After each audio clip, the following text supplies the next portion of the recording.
یارو آج وعدہ بھی کر لو، ارادہ بھی کر لو کہ انشاءاللہ جہاں بھی ہوں گے، جس شہر میں بھی سفر کر رہے ہوں گے، جب نماز کا وقت ہو جائے گا انشاءاللہ نماز وقت پر ادا کریں گے اور اپنے بچوں کو ترغیب دلائیں گے انشاءاللہ سے.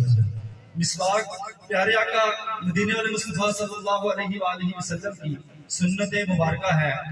مسواک بنا کر یا بازار سے ہدیتاً خرید کر اپنی جیب میں ضرور رکھیں. اس کے اہل علم نے بے شمار فوائد بیان فرمائے ہیں. سب سے بڑا فائدہ ہمیں یہ ہوگا انشاءاللہ کہ خاتمہ بھی آسان عمل ہے کہ آپ مسواک بنا کر جیب میں رکھیں. اس سے برکتیں حاصل ہوں گی، رزق میں برکت ہوگی اور بے شمار فوائد حاصل ہوں گے انشاءاللہ. نماز کی بھی کوشش کریں گے، مسواک جیب میں رکھنے کی کوشش کریں گے. صبح کام پر آتے وقت والدین سے مل کر آنے کی کوشش کریں گے. گھر سے باوضو نکلنے کی کوشش کریں گے انشاءاللہ. اور جو یہ میرے معزز دوست پنڈال میں کھڑے ہیں یہ تشریف رکھیں تاکہ آنے والے معزز مہمان آرام سے بیٹھ سکیں. قطار در قطار محبتوں سے آتے رہیے، درود پاک کا ورد کرتے رہیے. حصول برکت کے لیے ایک مرتبہ درود پاک پڑھ لیجیے.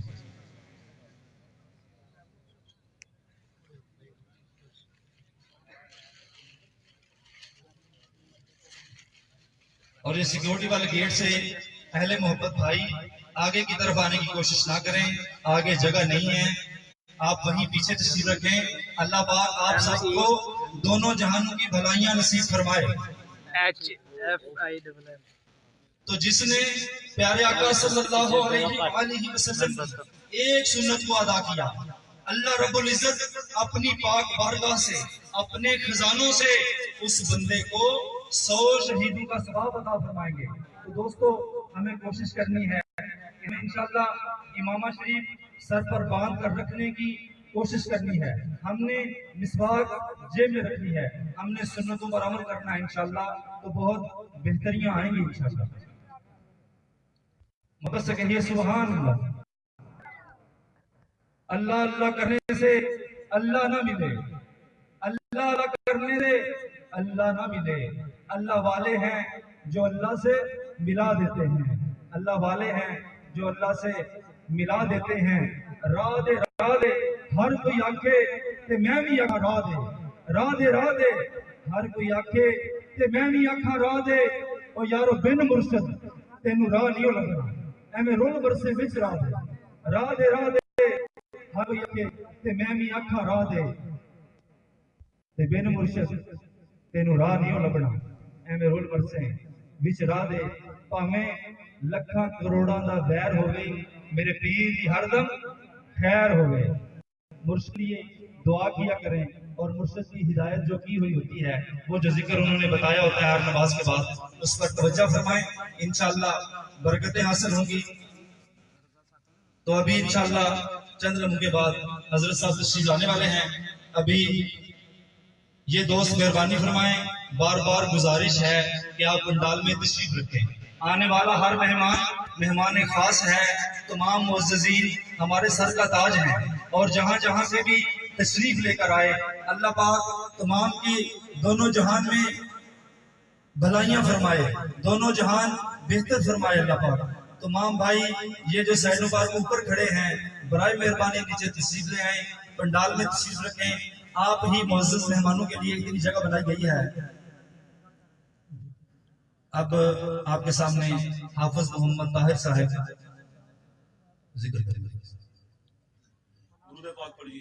سبحان اللہ. صلی اللہ علیہ یا رسول اللہ وسلم علیہ یا حبیب اللہ. مل کے درود پاک یہ پڑھتے ہیں.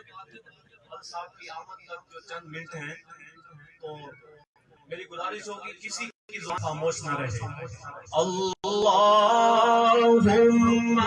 صلی علی سیدنا و مولانا محمد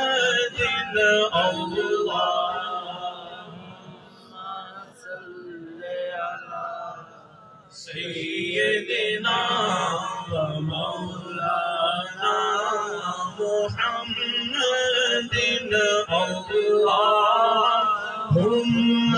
صل علی سیدنا و مولانا محمد جب حسن تھا ان کا جلوہ نما انوار کا عالم کیا ہوگا جب حسن تھا کا جلوہ نما انوار کا عالم کیا ہوگا ہر کوئی فدا ہے بن دیکھے دیدار کا عالم کیا ہوگا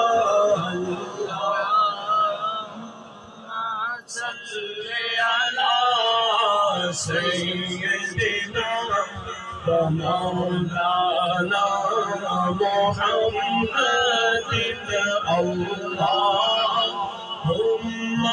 صل علی سیدنا محمد لجپال سدا رکھوالا ہے لجپال سدا صرف وہ بندہ پڑھے جس کا یقین ہو کہ لجپال ہمارے رکھوالے لجپال سدا رکھوالا ہے جی لجپال سدا رکھوالا ہے سنوڑ مٹا بڑے والا ہے لجپال سدا رکھوالا ہے سنوڑ مٹا بڑے والا ہے ساڑی اس سونے نال لگ گئی ہے ساڑی اس سونے نال لگ گئی ہے جیڑا توڑ نبھاون والا ہے صلی علی سیدنا و مولانا محمد اللہم صل علی سیدنا و مولانا محمد مکھ چند قدر شاشانی مکھ چند قدر شاشانی متھے چمک دلاٹ نورانی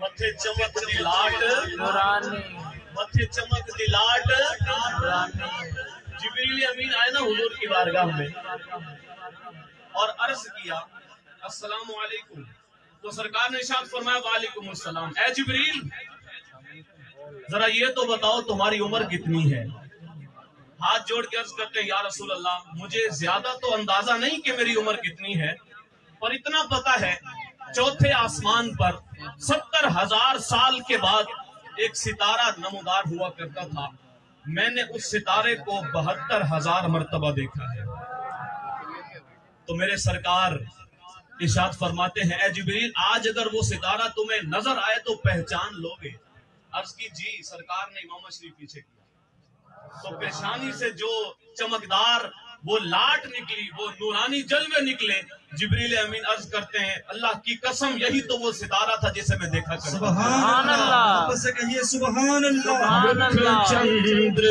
بدر شاشانی متھے چمک دلاٹ نورانی کالی زلف تے اکھن مستانی مور عقین مند بریاں اللہم صلی علی سیدنا و مولانا لم یاتی نظیرک فی نظر مثل تو نشد پیدا جانا. میرے امام اعلیٰ حضرت شاہ امام احمد رضا خان فاضل بریلوی رحمۃ اللہ تعالی علیہ، آپ کا لکھا ہوا کلام جو 4 زبانوں میں لکھا ہوا ہے. سبحان اللہ. پہلے آپ جو ہے وہ لم یاتی نظیر فی نظر عربی کے اندر، اور پھر فارسی کے اندر، اور پھر ہندوستان میں جو اردو بولی جاتی اس میں، اور پھر اردو کے اندر 4 زبانوں میں ایک شعر کو میرے امام نے لکھا. آپ کیا کہتے ہیں؟ لم یاتی نظیرک فی نظر مثل تو نشد پیدا جانا. اصل یہ شعر جو ہے نا جی، یہ حضرت حسان بن ثابت کے اس شعر کا ترجمہ ہے جس میں حسان بن ثابت جو سرکار کے درباری شاعر تھے، حضور کی بارگاہ میں کھڑے ہوئے کہ سرکار کے سامنے میرے مصطفیٰ کی نعتیں پڑھنے والے حسان بن ثابت، آپ کیا کہتے ہیں؟ وَأَحْسَنُ مِنْكَ لَمْ تَرَ قَطُّ عَيْنِي وَأَجْمَلُ مِنْكَ لَمْ تَلِدِ النِّسَاءُ خُلِقْتَ مُبَرَّأً مِنْ كُلِّ عَيْبٍ كَأَنَّكَ قَدْ خُلِقْتَ كَمَا تَشَاءُ. جہاں تک آواز جا رہی ہے سبحان اللہ. پریشان تو نہیں ہوئے نا؟ حضرت صاحب بھی پہنچنے والے ہیں تو آواز انشاءاللہ پہنچے گی، کوشش تو کروں گا. حضرت حسان بن ثابت رضی اللہ تعالیٰ عنہ، آپ حضور کے سامنے کھڑے ہو کے عرض کرتے ہیں وَأَحْسَنُ مِنْكَ لَمْ تَرَ قَطُّ عَيْنِي، یا رسول اللہ آپ جیسا سونا تو میری آنکھ نے کبھی نہیں دیکھا. بس پہنچن والے ہیں انہاں دے شاگرد کر رہے بیان. پھر خود کہتے ہیں حضور آپ جیسا سونا میری آنکھ دیکھے کب، دیکھے کیسے جب کسی ماں نے آپ جیسا جنا ہی کوئی نہیں. سبحان اللہ. پھر آگے عرض کرتے ہیں خلقت مبرّأً من کل عیب. ہاں میں نے کیا میں چینج کر لا خلقت مبرّأً من کل عیب. یا رسول اللہ آپ کو رب کائنات نے ہر کیا عیب سے سے پاک فرما دیا. چندہ اتاری نہیں کی کول پائی ہے. سرکار کی ذات والا صفات میں کوئی نقص اور کمی موجود نہیں تھی. اللہ تبارک و تعالی نے حضور صلی اللہ علیہ وسلم کو بے عیب تخلیق فرمایا. بلند آواز سے درود پاک پڑھیے اللہم صلی علی سبحان اللہ. آگے سبحان اللہ.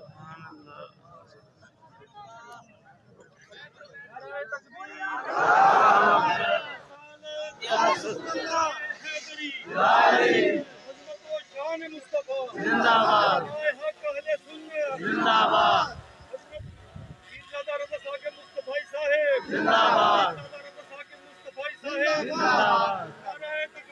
اللہ اکبر. یا رسول اللہ.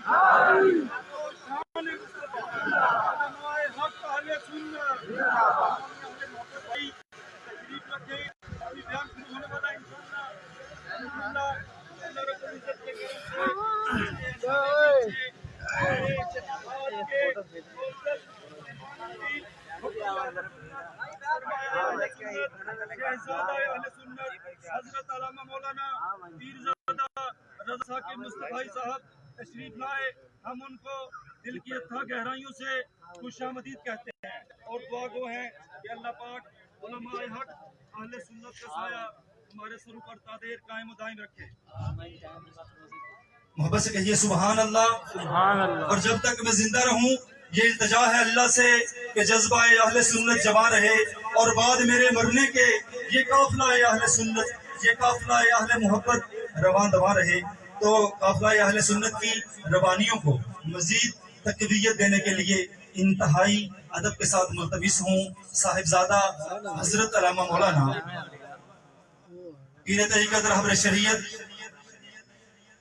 پیرزادہ ثاقب رضا مصطفی صاحب سے عرض گزار ہوں کہ وہ اپنے ایمانی روحانی بیان سے ہمارے قلوب و اذہان کو منور فرمائیں. آپ نعروں کا جواب محبتوں سے دیجیے. نعرہ تکبیر، نعرہ رسالت، نعرہ تحقیق، نعرہ حیدری. اہل سنت کا ہر سپاہی مصطفی مصطفی، عظمت و شان مصطفیٰ، علماء حق اہل سنت.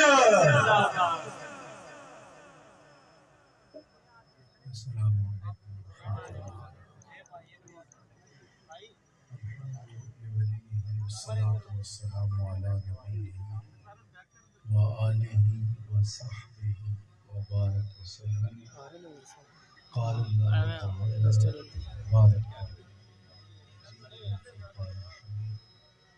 بسم الله الرحمن الرحيم قل بفضل الله وبرحمته فبذلك فليفرحوا صدق الله مولانا العظيم وصدق رسوله النبي الكريم الرؤوف الرحيم اللهم نور قلوبنا بالقرآن وزين أخلاقنا بالقرآن وأدخلنا الجنة بالقرآن ونجنا من النار بالقرآن قال الله تعالى وتبارك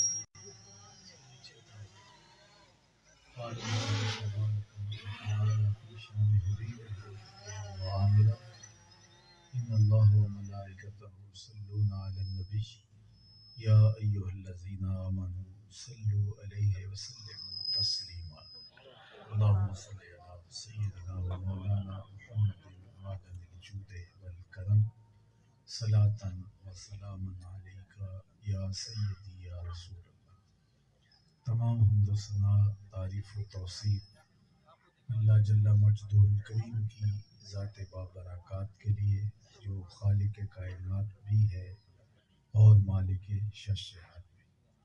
اللہ جل وعلا کی حمد و ثنا کے بعد رسول رحمت، شفیع معظم، نبی محتشم، حضور ختم المرتبت صلی اللہ علیہ وآلہ وسلم کی حضور ناز میں اپنی عقیدتوں، ارادتوں اور محبتوں کا خراج پیش کرنے کے بعد واجب الاحترام معزز محتشم سامعین، السلام علیکم ورحمۃ اللہ وبرکاتہ. ماہ ربیع الاول شریف کی آمد ہے اور اہل دل کے آنگن حضور کی محبتوں کی خوشبو سے مہک رہے ہیں. گلی گلی حضور کے نام کی مجالس، محافل کا سلسلہ شروع ہو چکا ہے. کائنات میں اتنا ذکر ہم نے کسی کا ہوتے نہیں دیکھا جتنا میرے حضور کا ہوا. صدیوں قبل حضور اس دنیا پہ جلوہ گر ہوئے تھے، لیکن ماحول کی شگفتگیاں یوں بتاتی ہیں جیسے کوئی کل ہی گزر کے گیا. زمین سے آسماں تک، آسماں سے لامکاں تک ہے، کہاں کھولے تھے گیسو یار نے خوشبو کہاں تک ہے. کائنات کا ایک ایک گوشہ حضور کے ذکر کی خوشبو سے مہک رہا ہے اور اہل ایمان حضور کے تذکار نور سے اپنے دلوں کی تسکین کا ساماں کر رہے ہیں. سچی بات یہ ہے کہ حضور کا ذکر ہمارے قلوب کی ٹھنڈک کا اور ہماری روحوں کے قرار کا سبب ہے، اور جب کسی کے لبوں پر یہ مبارک نام آتا ہے تو روح تک ٹھنڈک اترتی ہے. میرے شہر کے ایک پنجابی شاعر ہیں، ان کا ایک شعر ہے: تینوں سینے دی میں ٹھنڈ آکھاں، تینوں سینے دی میں ٹھنڈ آکھاں، شہد گلاب تے کھنڈ آکھاں. اور یہ پروفیسر انور مسعود صاحب ہیں تو مزاحیہ شاعر، لیکن جب نعت لکھنے پہ آئے تو قلم توڑ دیا. ان کا نام لبوں پر آئے، میٹھا میٹھا منہ ہو جائے. ان کے بول بہاروں جیسے اور اصحاب ستاروں جیسے. ان سا پیارا اور نہ کوئی، ان سے بچھڑ کے لکڑی روئی. جب وہ سیر کو جایا کرتے، سر پہ بادل سایہ کرتے. اہل ایمان گو پورا سال حضور کے ذکر سے اپنے قلوب کی حضور کے تذکار سے اپنے دلوں کے آنگن آباد کرتے ہیں. محافل کا انعقاد ہوتا ہے، درود و سلام کی مجلسیں سجتی ہیں اور حضور کے نام کے پھریرے لہرائے جاتے ہیں. گھروں میں چراغاں ہوتا ہے اور برقی کمکموں کے ساتھ ماحول کو آراستہ کر کے یہ بتایا جاتا ہے کہ ہمیں حضور کی آمد پر مسرت ہے، خوشی ہے، عقیدتوں کے رنگ پھیلتے ہیں۔ سیرت النبی کے عنوان سے جلسے منعقد ہوتے ہیں جس میں حضور کی سیرت کے عنوانات لوگوں کے سامنے رکھے جاتے ہیں، محافل نعت کا انعقاد ہوتا ہے، گلی گلی حضور کے نام کا گویا چراغاں ہوتا ہے اور اہل محبت اس سے تسلیم پاتے ہیں۔ حضرت شیخ مہدی الفاسی مطالع المسرات شرح دلائل الخیرات میں لکھتے ہیں، حضور کا ذکر سن کر جس شخص کے کلیجے میں ٹھنڈ نہیں پڑتی، اس کے سینے میں دھڑکنے والا دل کسی مومن کا دل ہی نہیں۔ اس کی ایکو بالکل بات کریں تو یہ اہل ایمان کی تسکین کا قرار قلب کا سامان ہے۔ آؤ میں تمہیں ایک مجلس میں لے چلوں جس کو منعقد ہونے کے لیے مسجد نبوی کا صحن میسر آیا۔ مسجد نبوی کا صحن میسر آیا۔ حضور نبی رحمت صلی اللہ علیہ وآلہ وسلم حجرہ انور میں جلوہ فرما تھے اور صحابہ ایک مجلس برپا کیے ہوئے تھے اور اس مجلس رحمت میں وہ اللہ کا شکر ادا کر رہے تھے اس بات پر کہ اسلام جیسی نعمت عرضہ کی گئی اور حضور علیہ السلام عطا ہوئے۔ اچھا وہ محو گفتگو تھے کہ حضور بھی حجرہ انور سے باہر نکلے اور ان کی مجلس میں جا پہنچے اور ان سے پوچھا ما اجلسکم، آج جلسہ کاہے کا ہے، آج کیوں بیٹھے ہو، مجلس کا انعقاد کیوں کیے ہوئے ہو۔ آپ سے بھی وہ پوچھ سکتا ہے کہ دور و نزدیک سے چل کے یہ مجمع کیوں برپا کیا ہے، کیوں بیٹھے، تو آپ اس کو کوئی جواب تو دیں گے۔ تو حضور علیہ السلام نے صحابہ سے پوچھا ما اجلسکم، صحابہ کیوں بیٹھے ہو، جلسہ کس نام کا ہے، کس غرض سے تمہاری یہ تقریب منعقد ہوئی۔ تو جو انہوں نے جواب دیا وہ بھی سماعت کر لیجیے۔ انہوں نے کہا جلسنا نذکر اللہ ونحمدہ علی ما ہدانا لدینہ ومن علینا بک، ہمارے بیٹھنے کا مقصود یہ ہے کہ ہم اللہ کی حمد بول رہے ہیں، اس کا شکر ادا کر رہے ہیں اس بات پر کہ اس نے ہمیں ہدایت اسلام عطا کی، اور اس بات پر اللہ کا شکر ادا کر رہے ہیں کہ آپ عطا کر رہے ہیں۔ موبائل میں فل ہے۔ ہم اس پر اللہ کا شکرانہ ادا کرنے کی مجلس برپا کیے ہوئے ہیں کہ آپ نصیب ہو گئے اور آپ کی وساطت سے ہدایت دین نصیب ہو گئی۔ یہ ہے ہمارے آج کے جلسے کا مقصود اور بات تو ساری تھی۔ کوئی آپ کو پوچھے کہ کیوں بیٹھے ہو تو آپ کہیں کہ ہم حضور کے ذکر کے لیے بیٹھے ہیں تو بات ختم ہو جاتی۔ حضور نے کہا کیوں بیٹھے ہو، کہا آپ کی صورت میں جو انعام ہوا اس پر اللہ کا شکر ادا کرنے بیٹھے ہیں اور ہدایت دین جو ملی ہے اس پر اللہ کی حمد کرنے بیٹھے ہیں۔ حضور نے فرمایا تم قسم دے سکتے ہو کہ اسی لیے بیٹھے ہو، تو انہوں نے کہا کہ جی ہم اللہ کی قسم اٹھاتے ہیں کہ ہمارے بیٹھنے کا کوئی اور مقصود نہیں۔ حضور نے باقاعدہ ان لوگوں سے حلف طلب کیا، ان سے قسم مانگی، انہوں نے قسم دی۔